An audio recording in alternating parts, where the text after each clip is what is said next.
Bueno chicos, continuamos con la última parte que es la ficha de actividad. Semana número 24. Solucionamos conflictos sociales, ambientales y territoriales. La fecha de entrega es el viernes 18 de septiembre. Esta sesión es de los chicos, para los chicos de segundo año A, B y C y todo aquel que quiera aprender sobre la ciencia y tecnología. La competencia, a ver, ahí está, explica el mundo físico, basándose en conocimientos sobre los seres vivos, materia, energía, biodiversidad, tierra y universo. La competencia comprende y usa conocimientos sobre los seres vivos, materia, energía, biodiversidad, tierra y universo. Los desempeños precisados, ahí está. Competencias transversales 28-29, el enfoque transversal, búsqueda de la excelencia. El propósito, descubrimos cómo son los ecosistemas y las relaciones tróficas. Un spoiler, vamos a hablar sobre la cadena alimenticia, ecosistemas y relaciones tróficas. Evidencias, vas a desarrollar o diseñar una infografía sobre el flujo de energía, que poco a poco vas a ir aprendiendo. A ver, vamos a ver un poco de información. ¿Por qué el lago Titicaca constituye un ecosistema? ¿Cómo crees que afectaría al ecosistema la desaparición de la rana gigante del Titicaca? Obviamente destruiría el ecosistema porque este es un eslabón importante. Recuerda que la cadena alimenticia y las redes tróficas están compuestas por eslabones. Cada eslabón cumple una función importante. ¿Y qué función cumplirá? Vamos a ver. Primero, ¿qué es un ecosistema, no? Un bosque, una selva, una laguna o un desierto son ejemplos de ecosistemas. ¿Qué características tienen los ecosistemas? Están compuestos, pues, por dos partes. Un biotopo, que son los factores abióticos, todo lo que no tiene vida, pero es indispensable para la supervivencia de los seres vivos. Ejemplo, ¿no? Ahí menciona, ¿no? Por ejemplo, la presión, la salinidad del aire, la presión, el agua, las sales minerales, el calor. En cambio, la biocenosis son los factores bióticos, o sea, todo lo que tiene vida. Ejemplo, las plantas, animales, hongos, todos los seres vivos. Hasta las bacterias, profesor, todas. ¿Los virus cuentan? No, ellos no cuentan. Ellos no cuentan en las cadenas tróficas. Podrían estar dentro de los factores abióticos, pero es mejor ni tocarlos ni considerarlos. Tipos de ecosistemas. Tenemos ecosistemas naturales, ¿no? Como los bosques, praderas. Artificiales, las chacras. ¿Por qué artificiales son las chacras, profesor? Porque interviene el hombre. Terrestres, como los desiertos, las punas, la selva amazónica. Las punas, profesor, ¿dónde está el puma? Pues la selva amazónica, donde está el gallito de las rocas, el ave nacional del Perú.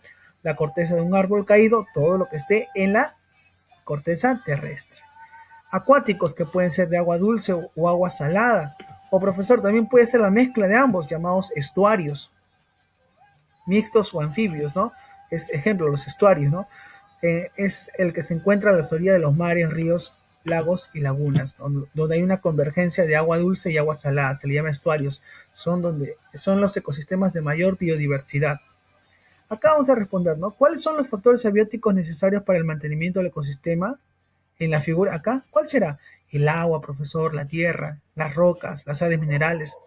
¿Por qué se dice que la relación entre abiótico y biótico es de dependencia? Fundamenta tu respuesta. A ver, porque los seres, por ejemplo, un factor abiótico es el agua y un ser biótico son los peces. ¿Los peces de quién dependen?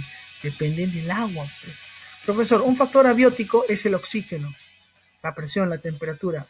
Y un factor biótico, los animales o las plantas. ¿Necesitan la temperatura? Sí, porque un exceso de calor nos podría destruir. El oxígeno sí es indispensable, si no, no podrían realizarse las reacciones químicas para la obtención de energía, ¿no? Ahí están los factores abióticos: iluminación, temperatura, suelo, agua, oxígeno, las sales minerales también. La residencia y función de una población. A ver, la residencia es el lugar donde vive un ser vivo. También se le llama hábitat. Es el espacio geográfico que ocupa una especie determinada. Por ejemplo, el cangrejo no puede vivir digamos, en lugares donde no hay humedad, pues. Necesita humedad. Las mariposas, no vas a mandarlas al Ártico, pues. No es su hábitat, de la mariposa monarca en este caso, ¿no? Vive en lugares donde hay mucha vegetación. Y, profe, ¿y qué hacen dentro de un hábitat? La función o rol que cumplen se le llama nicho ecológico. El nicho ecológico es la función. Por ejemplo, el gusano de la mariposa La oruga es herbívora. ¿Por qué, profe? Porque su función es comer, alimentarse de plantas. El cangrejo carretero, su nicho ecológico, ¿cuál es su función? Ser un animal que consume tierra, detritívoro. Profesor, y el león es un carnívoro. Entonces el nicho ecológico es la función que cumple una especie en su hábitat determinado. Cadena y redes tróficas. ¿Cuál es la diferencia, profesor? Que una cadena es una asociación más simple, en cambio una red trófica está más interconectada. ¿Y cuál es la función? El flujo de energía, que entre los seres que forman parte de una cadena alimenticia fluya que la energía, y se divide en productores. Ejemplo, todas las plantas son aquellas que utilizan la materia inorgánica para producir materia orgánica mediante un proceso llamado fotosíntesis. Ejemplo, todas las plantas, las algas, plantas superiores, plantas menores. Consumidores. Tenemos tres tipos de consumidores. Ellos son los que se nutren de los productores, ¿no? Tenemos a los herbívoros, que son los consumidores primarios, los que comen plantas. Tenemos a los carnívoros o consumidores secundarios, que son los depredadores, ¿no? Se alimentan de quién, de los herbívoros. Y el consumidor terciario, que es el carroñero, ¿no? Que se alimenta ya de algunos animales, puede ser carnívoros o herbívoros en descomposición. Los descomponedores, ellos son los que es el último eslabón en realidad de la cadena alimenticia, que se alimenta de la materia en descomposición. Ejemplo, hongos, bacterias, llamadas hongos o bacterias descomponedoras, ¿ya? Tenemos cadenas tróficas terrestres, todas las cadenas que están en la superficie terrestre, ¿no? Las cadenas tróficas acuáticas, ya te imaginarás, peces, algas, ¿no?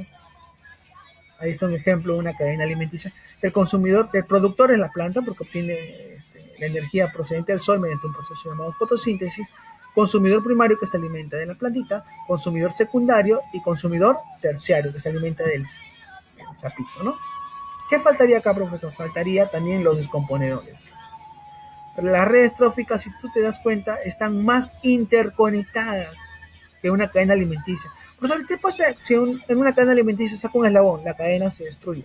Pero en una red trófica, ese flujo puede mantenerse todavía si tú sacas a un ser vivo. Por ejemplo, sacamos a la lagartija y el lobo que come la lagartija, de todas maneras, va a buscar qué alimento comer. Porque el flujo tiene que continuar. Por eso es que el término red trófica es más utilizado, red alimenticia. ¿Por qué? El término trófico significa alimentación. ¿Por qué la red trófica o red alimenticia es más efectiva que una cadena alimenticia? Porque existen múltiples individuos que van a reemplazar a otro ser vivo. En cambio, en la cadena alimenticia es más directa. Acá hay un flujo mayor de eslabones, ¿no?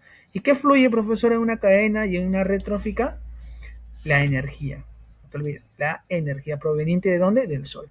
Actividad 1. Describe cómo está conformado un ecosistema y los tipos de ecosistemas. Pues solo un ecosistema está conformado por factores abióticos, que son los biotopos, y los bióticos, que son la biocenosis. Los abióticos, que son la presión, la temperatura, el agua, las sales minerales. En cambio, los factores bióticos son todos los seres vivos, ¿no? Animales, plantas, hongos. Ahora, los tipos de ecosistema terrestre, ecosistema acuático, la payita, profe, ecosistemas desérticos. Actividad 2. Describe cómo es la función, ¿qué dice ahí? Cómo es la función de la población de un ecosistema mediante la siguiente infografía. Profesor, mire, por ejemplo, acá tenemos a las plantas, que son los productores. Entonces, el ratoncito, ¿qué vendría a ser?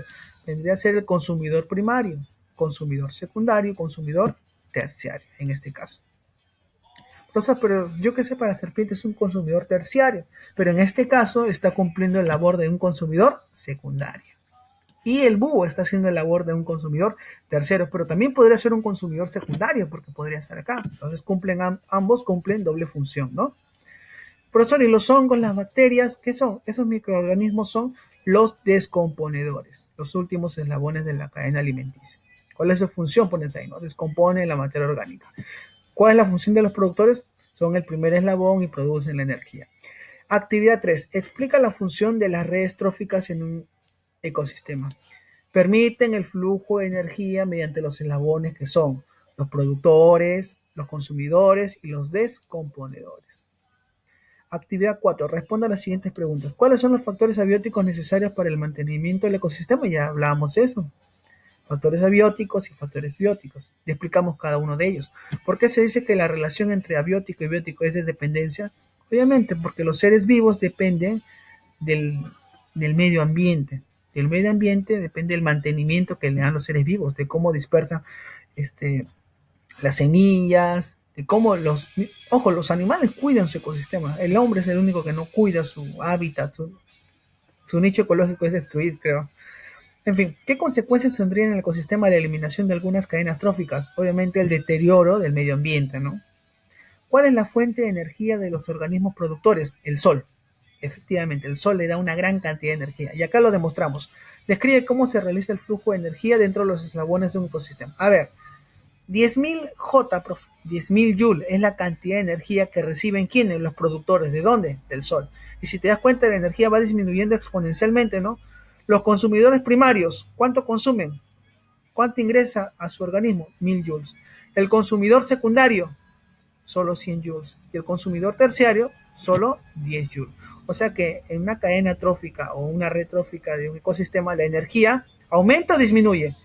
Disminuye exponencialmente. Acá ponemos, la energía en un ecosistema disminuye exponencialmente. Son los productores los que incorporan la mayor cantidad de energía. Y ni siquiera, mira, la energía solar es de 1.000.000 de joules. Y mira, cuánto sol ingresa a las plantas y cuánto llega a nosotros. Poquísima energía, ¿no? Actividad 6. Diseña una infografía sobre el flujo de energía y de los ciclos bioquímicos que explique que la destrucción de los bosques de la Amazonía altera el ciclo del carbono al aumentar su concentración en la atmósfera y cómo esto contribuye al cambio climático y amenaza la sostenibilidad de la Amazonía, ¿no? Ejemplo, ¿no? En la ceja de selva, que es Machu Picchu, ha habido un incendio. ¿Ese incendio afecta o no afecta el ecosistema? Ah, sí afecta, profesor. Entonces vamos a explicar cómo el flujo de energía, ¿no? El flujo de energía y los ciclos bioquímicos, o por este caso, ¿no? La destrucción de los bosques de la Amazonía altera el ciclo, porque ese humo, ¿qué va a hacer? Va a generar una gran concentración de dióxido de carbono. ¿Y qué va a pasar con los animales? Van a morir. ¿Por qué? Porque no van a poder tener una respiración adecuada. No hay una cantidad suficiente de oxígeno. Entonces vas a demostrar acá mediante una imagen, ¿no? Una infografía. Quiero que seas muy creativo, por favor. Cómo el cambio climático amenaza la sostenibilidad. Vas a hablar del cambio climático, ¿no? Del exceso de dióxido de carbono y los cambios climáticos que afectan la sostenibilidad no solo de la selva amazónica, sino de todos los ecosistemas mundiales. ¿Ok? Cualquier consulta al inbox, preguntas, me llamas, profesor, ¿cómo puedo realizar? Ayúdenme a ser creativo. Yo sé que tú puedes, ¿ya?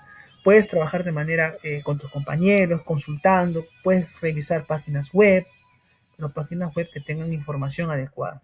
Recuerda que toda la información no es buena y la información que tú utilices se convierte en conocimiento. ¿Ok? Nos vemos, chicos, cuídense.